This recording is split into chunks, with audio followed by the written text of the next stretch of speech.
अस्सलाम वालेकुम स्टूडेंट्स, उम्मीद है आप सब खैरियत से होंगे।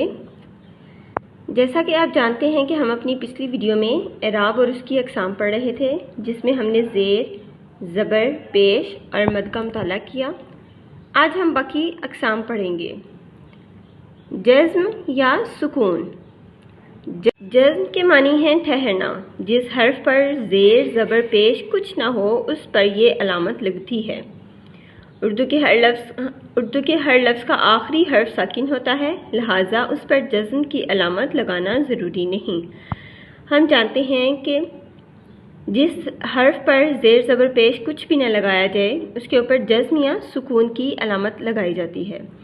और उर्दू में हर लफ्ज़ का आखिरी हर्फ साकिन होता है, इसलिए कि उसके ऊपर लगाना ज़रूरी नहीं होता।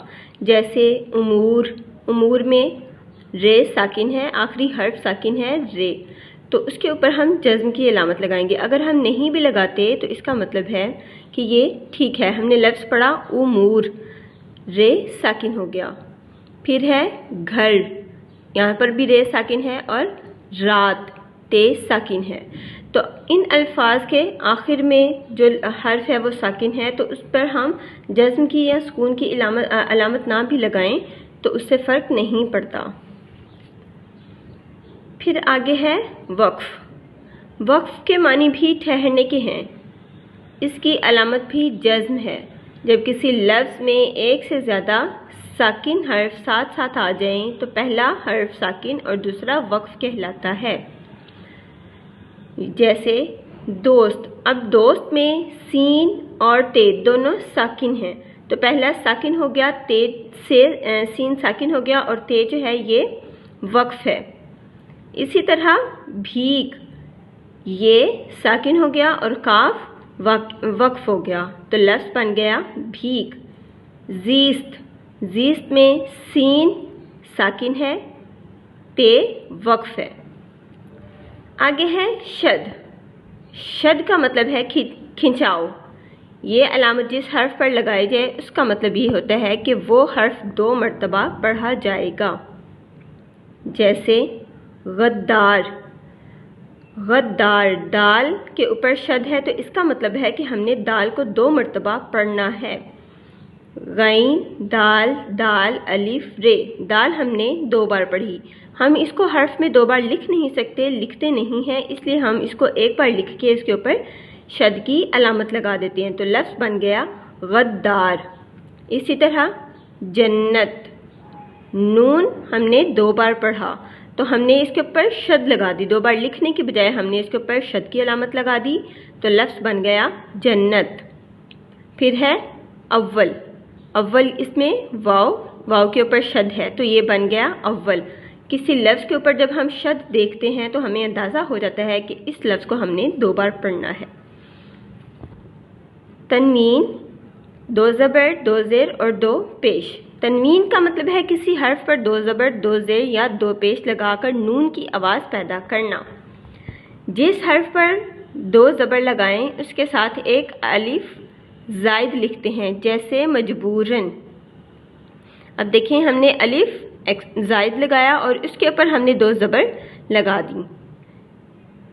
अब मजबूर से मजबूरन लिखने में आएगा और पढ़ने में मजबूरन, रे और नून बन जाएगा। हमने ज़ायद अलिफ लगाया था लेकिन उसकी आवाज़ पैदा हो गई नून की, तो लफ्ज़ बन गया मजबूरन। लिखने में हमने इस तरह से लिखा, लेकिन जब हमने पढ़ा तो हमने नून की आवाज़ के साथ पढ़ा मजबूरन। और जिन लफ्ज़ों के आखिर में हाय मरबूत यानी गोल हे आती है उन पर 2 ज़ेरें लगाते वक्त अलिफ का इजाफा नहीं करते। जैसे इशारा से इशारतन, तो हमने इसमें जिन अल्फाज के आखिर में गोल है यानी ये वाली है आती है उनके साथ हम ज़ायद अलिफ नहीं लगाते, बल्कि हम उसी के ऊपर 2 ज़बर लगा देते हैं।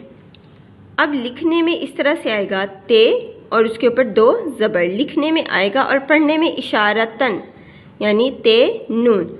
अब 2 ज़बर हमने लगाई लेकिन पढ़ने में उसकी आवाज़ नून की ही पैदा होगी। लिखा हमने इस तरह से यानी ते के ऊपर 2 ज़बर लगा दी, लेकिन जब हमने पढ़ना है तो उसका معنی اس کا تلفظ ہو جائے گا اشارتن۔ جن لفظوں میں دو زیر یا دو پیش کی شکل میں تنوین آئے وہاں بھی الف کا اضافہ نہیں کرتے، جیسے نسلین سے نسلین۔ اب لام کے نیچے ہم نے دو زیر لگا دی، اس طرح سے ہم نے اس کو لکھا، لیکن پڑھنے میں ہم اس کو پڑھتے ہیں نسلین۔ عربی زبان کے جو الفاظ افعل کے وزن پر ہوں ان پر تنوین نہیں لاتے، جیسے اوستن تھا لفظ اوسط۔ اب ہم نے ان کے ساتھ الف کا اضافہ نہیں کرنا، بلکہ ہم اس کو اسی طرح سے لکھا رہنے دیں گے۔ اوستن الف اور اس کے اوپر دو زبر لگاتے ہیں تو یہ غلط ہوگا۔ اندازن غلط ہوگا۔ اب دیکھیں غیر عربی الفاظ پر تنوین نہیں ہوتی، یعنی جو الفاظ عربی کے نہیں ہیں ان پر تنوین نہیں ہوتی، یعنی ان کے اوپر ہم دو زبر، دو زیر اور دو پیش نہیں لگاتے، وہ غلط ہو جاتا ہے۔ پھر آگے ہے کھڑا زبر الٹا پیش۔ کھڑا زبر یعنی چھوٹا سا الف جو ہم ایسے لکھتے ہیں، یہ بن جائے گا کھڑا زبر اور یہ الٹا پیش۔ کھڑا زبر الف کی آواز دیتا ہے، جن الفاظ کے آخر میں کھڑا زبر آئے وہاں چھوٹی یا بڑی لکھ دی جاتی ہے۔